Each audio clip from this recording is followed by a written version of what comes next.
Israel पर Hamas के ताबड़तोड़ हमले के बाद दुनिया एक और युद्ध जैसे हालात देख रही है। लेकिन दुनिया में ऐसा पहली बार नहीं हो रहा है जब दो देशों में इस तरह से युद्ध के हालात बने हुए हैं या युद्ध जारी है। इस वीडियो में हम आपको उन्हीं देशों के बारे में बताएंगे जहां इस वक्त तनाव है। लेकिन उससे पहले इजराइल और हमास के बीच चल रहे वॉर की एक छोटी सी अपडेट।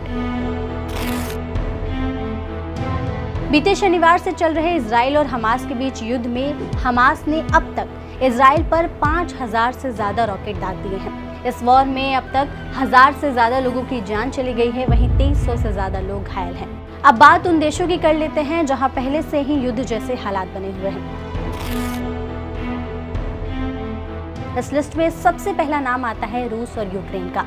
फरवरी 2022 से चल रहे रूस और यूक्रेन के बीच का जो युद्ध है वो ठहरने का और रुकने का नाम ही नहीं ले रहा है। वहां अब तक कई लोगों की जानें जा चुकी हैं और बीते 5 अक्टूबर को ही रूस ने यूक्रेन पर अब तक का सबसे भीषण ड्रोन अटैक किया है, जिसमें 50 से ज्यादा लोगों के मारे जाने की खबर सामने आई है। रिपोर्ट के मुताबिक अब तक रूस यूक्रेन के वॉर में रूस के 1,20,000 सैनिक मारे जा चुके हैं, वहीं करीब 1,80,000 सैनिक घायल हुए हैं।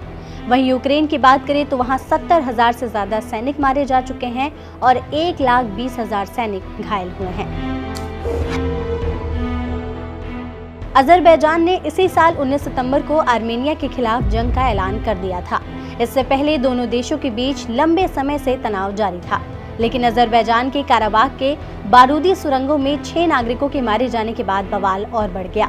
रिपोर्ट के अनुसार दोनों देशों की सेनाओं के बीच भीषण गोलीबारी जारी है। दोनों देशों के बीच तनाव की वजह काराबाग है। दरअसल काराबाग को अंतर्राष्ट्रीय स्तर पर अजरबैजान के हिस्से के रूप में मान्यता मिली हुई है, लेकिन काराबाग में बड़ी संख्या में आर्मेनियाई आबादी रहती है। ऐसे में यहाँ आर्मेनिया का कब्जा है और यही वजह है कि इस क्षेत्र को लेकर दोनों देशों के बीच तनाव बना रहता है।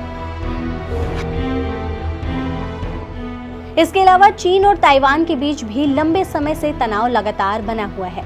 बीते 1 साल में कई बार ऐसे हालात बने जिनसे लगा कि अब युद्ध को कोई नहीं टाल सकता।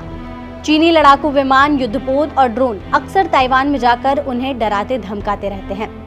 ताइवान खुद को आजाद मुल्क बताता है तो चीन का कहना है कि वो इसका हिस्सा है, लेकिन चीन ताइवान के अस्तित्व को हमेशा नकारते आया है। तो इस वक्त दुनिया के इन देशों में तनाव की स्थिति है और युद्ध जैसे हालात भी हैं।